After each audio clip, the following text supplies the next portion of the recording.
The first time my husband ripped up my paperwork, it was my resume. The second time, it was my green card application. He did it slowly, right in front of me, like a magician tearing a deck of cards, smiling while my future fluttered to the floor. "See?" he said, dropping the shredded pages into the trash. "No papers, no job, no leaving. You stay with me. That's how marriage works here." He wasn't whispering. So when I took my phone out of my pocket under the table and tapped the record button, he didn't notice. He had no idea those words would end up in a file with the Department of Homeland Security, attached to his name, his signature, and a thick stack of other little things he'd done to keep me dependent. He thought my lack of papers meant I had no power. He forgot that in America, sometimes the only power you need is proof. My name is Anna. I'm originally from Brazil, I'm 27, and when I married an American, I thought I was marrying freedom. I met David in my home city of Curitiba. He was the confident tourist in a crumpled linen shirt, asking for recommendations in broken Portuguese. I was the shy English-speaking waitress at my aunt's cafe, bringing him extra pão de queijo because his accent made me laugh. He was older than me by 8 years. In hindsight, that gap was bigger than I realized. He'd been to my country once on a work trip, and fell in love with everything loud and warm. The music, the food, the women who smiled back. He told me I was different. "Most girls just flirt," he said. "You're serious, smart. I could see building a life with you." We messaged online after he went back to the US video calls at midnight for me, 10 p.m. for him. He sent me pictures of snow in Ohio. I sent him pictures of my mom's feijoada and the street market near our apartment. My family was cautious but not unfriendly. "He seems nice," my mother said. "Just don't rush." We rushed. Within a year, he applied for a fiancée visa. "I want you with me," he said, holding my hands in the consulate hallway. "We'll get married, do your papers, and you'll finally have opportunities. No more 3 jobs, no more worrying about money." I believed him. Because at that time he wasn't lying. I don't think he knew yet what he was capable of. The first 6 months in America were dizzying. The air was cold and dry. The houses were big and quiet. The grocery store aisles felt like little universes. We got married in a small ceremony at his parents' church. I wore a simple dress we found on sale. His mom cried. My family watched on a shaky Zoom call, faces freezing every few minutes. After the wedding, we moved into his 2-bedroom rental near Columbus. We made a plan. "Step 1, we file your green card," he said, tapping a stack of forms. "Step 2, you get your work authorization. Step 3, you find an amazing job and we become a dual-income power couple." I liked how it sounded. Complicated but hopeful.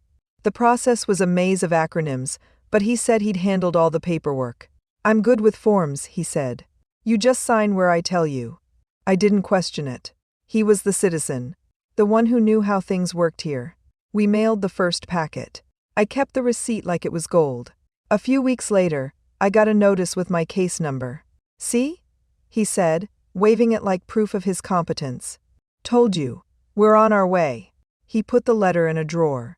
I pictured it glowing there, a ticket to a future where I wasn't dependent on anyone.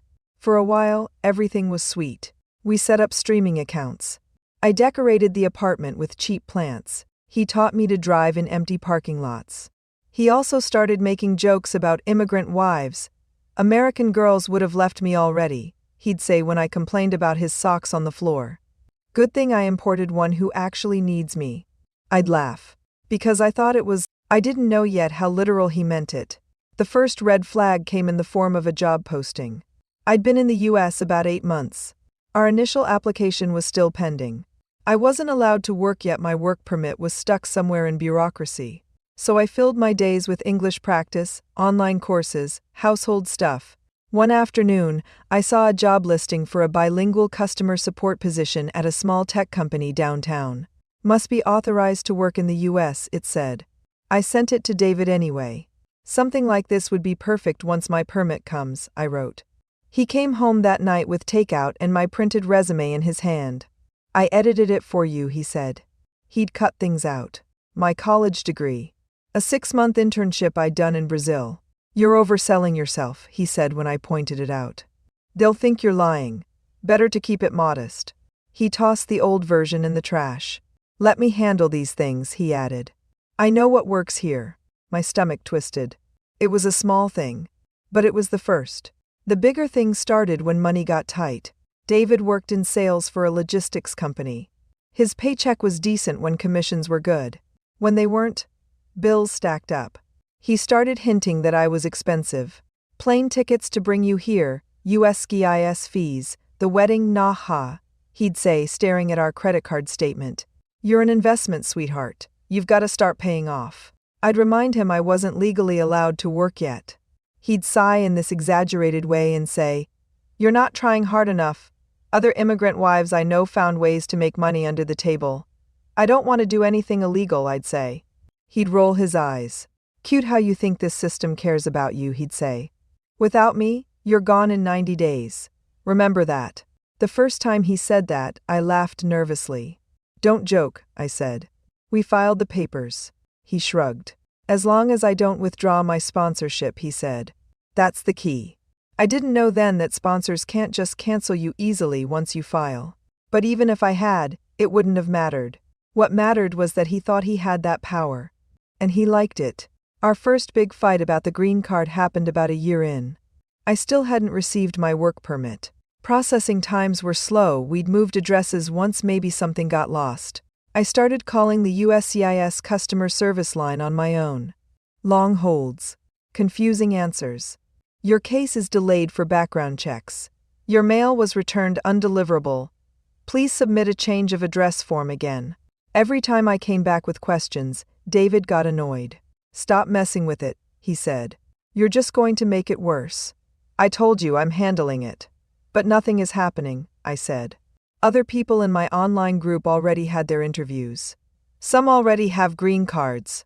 Yeah, well, good for them, he snapped. Maybe they married guys who aren't drowning in paperwork. One night, after another frustrating call, I sat at the kitchen table with my phone and the USCIS website open. I think we should hire an immigration lawyer, I said. They can check if something went wrong. He froze. A lawyer, he said. You don't trust me now? It's not about trust, I said. This is serious. One mistake can. He snatched my phone. Enough, he said. You're not blowing money on some shark who's going to tell us to refile everything and charge us $2,000. He went to the drawer where he kept our paperwork. Started flipping through it. I saw the receipt notices, the appointment for my early biometrics, an old address confirmation. Then he pulled out something else. A fresh set of forms. Unfilled. What are those? I asked. He hesitated. Then tossed them on the table. Backup, he said. In case we have to redo it. In case? I repeated. Fine, he snapped. You want the truth? I never mailed the last packet. I thought we should wait. My mouth went dry. Wait for what? I asked. For you to settle in, he said. For us to see if this marriage works. I'm not going to sign my life away for someone who might bail as soon as she gets a card. I would never. I started. He laughed. I've heard the stories, Anna, he said. Guy brings over a girl, she gets her papers, and poof, she's gone. I'm not stupid. My heart pounded. So my work permit. I began. Never applied, he said. I didn't want you getting ideas. I stared at him. You lied, I whispered. For months. You let me believe this was in process. He shrugged. I protected myself, he said. You'll thank me later. I picked up the blank forms with shaking hands. So we file now, I said. Together. Properly. He watched me for a second. Then something ugly flashed across his face. You're not listening, he said. He grabbed the pages from me. And, in one smooth motion, tore them in half. Then into quarters. Little white pieces drifted into a pile in front of me. I felt like he'd ripped me up. What are you doing? I gasped. Setting boundaries, he said. You want to be my wife? You play by my rules. No more lawyers. No more snooping. No more nagging me about the papers. I'll decide when we file, if we file. He dumped the shredded forms into the trash. You keep pushing, he added, and I'll call immigration myself and tell them this was all a sham. See how fast they put you on a plane. My hands were numb. Why are you doing this? I asked. Because you don't appreciate what I've done for you, he said. I could have married an American woman with no strings. Instead, I chose you. I house you. I feed you. I pay every bill. The least you can do is stop acting like you're my equal when you're not. The words buzzed in my ears. Not equal. I wasn't equal. I'd known that legally, of course. I hadn't realized how much he liked it. He went to bed. I sat in the dark kitchen for a long time. My phone lay on the table where he'd dropped it. That's when a thought slid into my head, sharp and quiet. If no one believes my word over his, maybe they'll believe his when he doesn't know they're listening. I picked up my phone, opened the voice recorder app, and created a new file. I titled it, David Torn Forms. Then I hit record. The next morning, when he came into the kitchen, I tried something risky. Passive-aggressive risky, but still. You really scared me last night, I said softly, setting a mug of coffee in front of him. When you tore up the application. He snorted. You'll live, he said. I just want to understand, I said. Why not file now? It's been almost 2 years. You said you'd help me. Instead, you're keeping me stuck. It feels like what? He said, irritated. Like you want me trapped, I said. Dependent. So I can't leave. He laughed, cold. Maybe I do, he said. Have you thought of that? Maybe I like knowing you can't run home to Brazil every time we fight. Maybe I like knowing you need me. My phone, sitting innocently on the counter behind the fruit bowl, recorded every word. You know they record sponsors too, right? I said. Immigration. They ask questions about the relationship. What if they don't like what they hear? He shrugged. They don't care, he said. As long as I say the right things to their faces, they'll believe me. You're just another girl with an accent. He took a sip of coffee. If you ever try to go behind my back with a lawyer or something, he added, remember this. I can make one phone call and say you married me for papers. They will believe me. Not you. Don't test me. It was like he was reading a script for how to lose a green card in 10 steps. Only this time there was an audience, even if he didn't know it yet. From that day on, I recorded everything that felt off. The time he yelled, "Don't forget who owns your future," when I asked about taking an English class. The night he grabbed my phone and scrolled through my messages, then sneered, "Text your friends all you want, they can't change what your passport says." The argument where he shouted, "I will never help you get a job, then you'd think you could leave me." I recorded when he admitted he hadn't filed my forms. I recorded when he said he'd lie to immigration if I stepped out of line. I saved every audio file to the cloud. Encrypted. Backed up. I didn't know exactly how I'd use them. I just knew I needed something more than my word against his if I ever wanted someone to take my situation seriously. In the meantime, I started quietly learning. I joined an online forum for immigrant spouses. I read posts from people in abusive relationships where husbands threatened to call ICE. I saw the term VAWA, a law that lets abused spouses of U.S. citizens self-petition for status without their abuser's help. I'd never heard of it. I read survival stories. People talked about documenting emotional abuse, financial control, threats about immigration. They recommended calling hotlines, talking to legal aid. I didn't copy their exact steps. I didn't want to do anything stupid on my own. But I realized something life-changing. David was not the only door to my future. There were others. Harder to open. But real. I just had to be brave enough to knock. The turning point came on a Tuesday in March. Ohio winter had turned our windows into foggy ice paintings. David had been grumpier than usual. His company had cut commissions, money was tight again. We'd been arguing about groceries. He said I bought too many fresh things that went bad. I said eating only frozen pizza made me feel like a cardboard box. The fight escalated. "I'm not your father buying you organic bananas," he snapped. "I can't even buy my own bananas," I shot back. "I don't have a work permit because you." He slammed his hand on the table, making me jump. "Because I haven't filed your papers," he finished for me. "Say it. Poor Anna. Trapped Anna. Always the victim." "You are keeping me trapped," I said, tears prickling. "You know that. You say it. You like it." He leaned forward, eyes cold. "What are you going to do?" he asked. "Run to immigration and cry about it? They don't care. They'll send you home and I'll be free. Maybe I should do that myself. I could get a pretty wife here without all this baggage." My heart pounded. "Then why don't you?" I whispered. He smiled. Because I like watching you twist, he said. You're more obedient when you're scared. And until that green card arrives, you will always be scared. Of me, of ICE, of losing this little American dream. That's my leverage. My phone, tucked into the pocket of my hoodie, recorded every syllable. Something in me clicked, not the fear part. That had been there for a while. Something else. Resolve. He thought fear was his leverage. He didn't realize his own mouth was mine. The next day, when he went to work, I did something I should have done a long time ago. I called an immigrant support hotline I'd found on a flyer at the international market. The woman on the phone had a calm voice. She listened as I stumbled through my story. He controls everything, I said. He says if I leave, I'll be deported. He says he'll tell immigration I used him for papers. I don't even have papers, not because of me, because he threw them away. Do you feel physically unsafe? She asked gently. Sometimes? He'd never hit me, but he'd blocked the door once when I tried to walk away. He'd grabbed my arm hard enough to leave a bruise. He'd shattered a glass on the wall near my head. I told her that. That counts as abuse, she said. Emotional, financial, and physical. You're not overreacting. She connected me with a legal aid organization that helps immigrant survivors. They gave me a free consultation with an immigration lawyer. I almost didn't go. What if he was right? What if talking to anyone made things worse? But the lawyer, a tired woman with fierce eyes, explained my options in plain language. She didn't give me a step-by-step tutorial, she just laid out the broad strokes.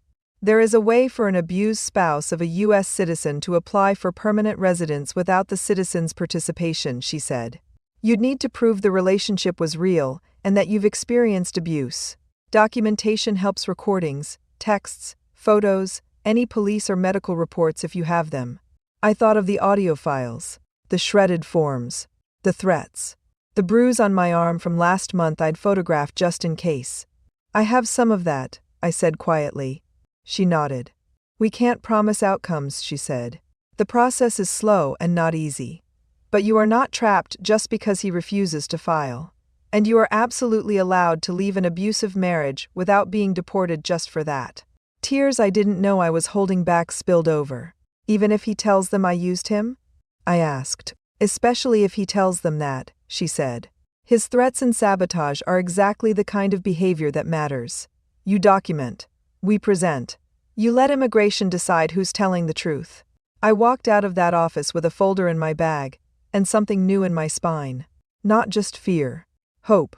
I didn't leave immediately. Leaving isn't as simple as shoving clothes into a bag and running. I needed a safety plan. Somewhere to go. Money. More evidence. In the weeks that followed, I did what my lawyer called quiet documenting. I saved screenshots of bank statements showing him taking my birthday gift money for bills.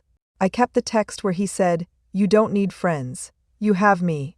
If they care so much, tell them to marry you and file your papers." I recorded the night he took my passport for safekeeping and refused to tell me where he put it. I took a photo of the drawer he locked it in when he left it open by mistake. Every time, I backed it all up to an online folder only I could access. At the same time, I built a tiny exit fund.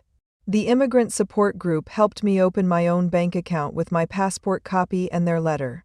I did small online gigs through platforms that didn't ask too many questions, using my English and Portuguese skills to translate and tutor. $20 here. $50 there. I hid cash in a tampon box in the bathroom. It took weeks to save enough for one bus ticket and a deposit on a room in a shared apartment a friend of a friend had told me about. During that time, David got worse. It's like he sensed something shifting. Abusers often do. He started checking my phone more. He'd come home unexpectedly to see what I was up to. Once, he found a flyer from the immigrant center in my bag. "What's this?" he demanded. "They have English classes," I lied quickly. "Free." "I thought I might." "You don't need that," he said, crumpling it. "You have YouTube." That night, he came home drunk. He stood in the bedroom doorway, swaying. "You're not going anywhere," he slurred. "You know that, right? You're mine. They'll throw you out if I say so." He said other things. Ugly, degrading things. My phone, hidden under the pillow with the recorder app running, caught all of it. The final straw came in the form of an envelope. It arrived on a Friday. Plain white. Government seal. David opened it before I got home from the grocery store. When I walked in, he was sitting at the table, letter in hand, face twisted. "What is this?" he asked, pushing it across the table. "Notice. Your appointment for initial processing on your self-petition has been scheduled." My heart stopped. The lawyer had told me the first notices might come to my home address. We'd discussed safe options, but the timing had been tight. I'd hoped I'd get the mail first. I hadn't. "You went behind my back," he said, voice low. "You filed something." He jabbed at the line that said, "Petitioner, Ana Oliveira. I thought we agreed I handle immigration," he said. I swallowed. "We never agreed," I said. "You decided. I'm allowed to seek help if I feel unsafe." He stood up so fast the chair screeched. "Unsafe?" he repeated. "Because what? I tell you the truth. That without me you're nothing here?" He grabbed the letter. Tore it in half. Then in half again. The paper fell like snow on the table. I felt strangely calm. Because this time, I wasn't watching my future be destroyed. I was watching him hand me more evidence. "You think shredding paper changes what's in their system?" I asked quietly. He paused. "What?" he said. "They already received it," I said. "That letter is just a copy. They know my name, my story. They'll send another." His eyes narrowed. "You sneaky little." He reached for my arm. I stepped back. "Don't touch me," I said. He froze. I'd never said that before. Not like that. I saw something cross his face. Not guilt. Calculation. "You're really going to do this," he said slowly. "You're going to try to get your papers without me. After everything I've done for you." "After everything you've done to me," I corrected. He laughed, but there was no humor in it. "Good luck convincing them," he said. "You think some bureaucrat is going to care that your mean husband yelled?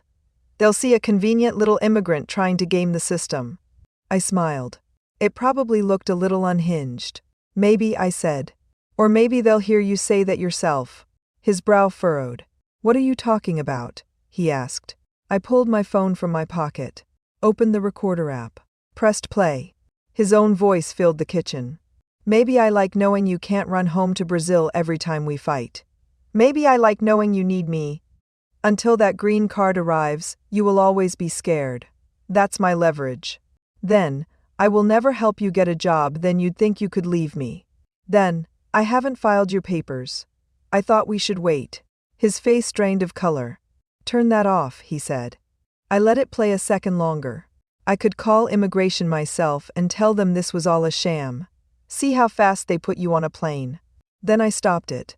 He lunged. I stepped back. "Delete it," he hissed. "No," I said. "Anna," he said, voice low and dangerous, "if you show that to anyone I already did." I lied. I hadn't. "But I would. I sent everything to my lawyer," I said. "It's in the cloud. Even if you smash this phone, it's too late." He stared at me. For the first time since I'd known him, he looked scared. Not of me. Of losing control. "Get out," he said finally.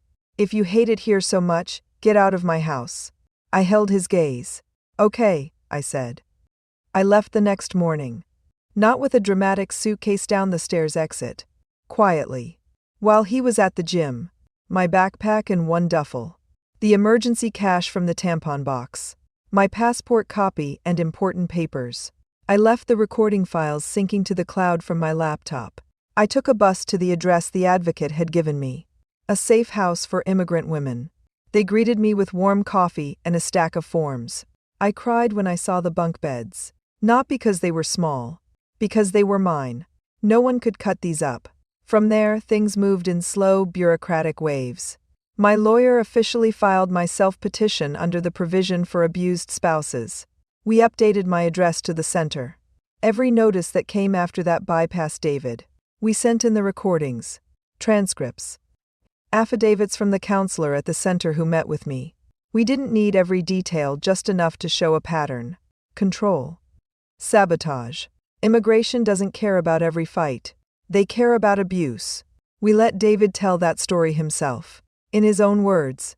He tried to find me. He called the center. They didn't give him information. He emailed me. "You're making a huge mistake. No one will believe you. I can fix this if you just come home. When that didn't work, the tone changed. You're going to regret crossing me. I have rights. I'm the citizen here. I already told immigration this was a scam. Good luck staying in my country now. My lawyer told me not to respond. Let him talk into the void, she said. You document. You don't engage. We printed the emails, added them to the file. After months of silence from the government, I got a letter. Prima facie determination. A fancy way of saying, on the surface, you have enough evidence to be considered for this relief. While we finish, you qualify for certain benefits. I was allowed to apply for a work permit. I cried in the lawyer's cramped office. You did this, she said. You protected yourself. We did this, I corrected. But also I added in my head, you, David, you did this. With your own mouth. He thought his threats were the bars of my cage. He didn't realize they were the keys. The interview day, when it finally came, was surreal. I sat in a waiting room full of people clutching folders. Families. Couples. Single people like me. My lawyer sat beside me. Remember, you tell the truth, she said. If they ask about your marriage, you don't sugarcoat. You also don't embellish. Straight facts. What if they've already talked to him? I asked. They might have, she said. If so, they have his version in your evidence. Let them draw their conclusions. That's their job. Inside the small office, the officer was professional but not unfriendly. She asked about how we met, when we married, where we lived. Then gently, about the abuse. Did he ever threaten to use your immigration status against you? She asked. Yes, I said. I described the torn forms, the one phone call threats, the passport lockup. We have some recordings, my lawyer said, of him admitting to those things. The officer nodded. We've listened, she said. Thank you for providing them. My heart hammered. Do you believe me? I wanted to ask. Instead, I just waited. The decision didn't come that day. These things rarely do. But a few months later, I got a thick envelope in the mail at the center. Inside was a card with my photo and the words, Permanent Resident. I ran my fingers over the plastic. Permanent. Not because a man had allowed me to have a future, but because I'd proved, in excruciating, documented detail, that he'd tried to take it away. Life after that wasn't instantly perfect. I moved from the shelter to a room in a shared apartment with 3 other women. I got a part-time job at a community center teaching English to other immigrants. I went back to school slowly, one class at a time at the community college. I filed for divorce. David responded through a lawyer, full of bluster and accusations. He'll probably try to make noise, my lawyer said. But the immigration side is closed. You have status now. He can make your personal life annoying, not jeopardize your right to be here. He did make it annoying for a while. He dragged his feet on signing property papers. He posted passive-aggressive memes online about foreign girls who use you for a passport. But under all that, there was something new. Limits. He could not touch my documents. He could not threaten me with deportation. He could not tear up my applications. Because they weren't in his hands anymore. They were in mine. And in the files of a government that had heard his words and decided they said more about him than about me. Sometimes, at the community center, I meet women who are where I was. Hands twisting in their laps. Accents thick with fear. He says if I leave, they'll send me back. One woman from West Africa told me. That I will lose my children. That he can call immigration and they'll believe him. I listen. I don't give them legal advice, that's not my role. I tell them what I wish someone had told me sooner. You are not trapped just because he says you are. There are people whose job it is to listen to you. Not just him. Sometimes, the things he thinks make you powerless, your lack of papers, your fear, are the very things that will make them take you seriously when you show what he's done. I also tell them this. Document. Safely. Carefully. Don't put yourself in more danger. But if he says, I like that you're scared, and you can record it without breaking the law where you live, someday, someone might listen, and it might matter more than you imagine. Because it did for me. My husband cut up my green card application to keep me dependent. He threatened to call immigration if I ever stepped out of line. He thought that made me his prisoner. He forgot that in a system built on forms and evidence, the most dangerous thing he could give me was his own voice, telling the truth about who he was. And once I learned to hit record and then submit, I was never really powerless again.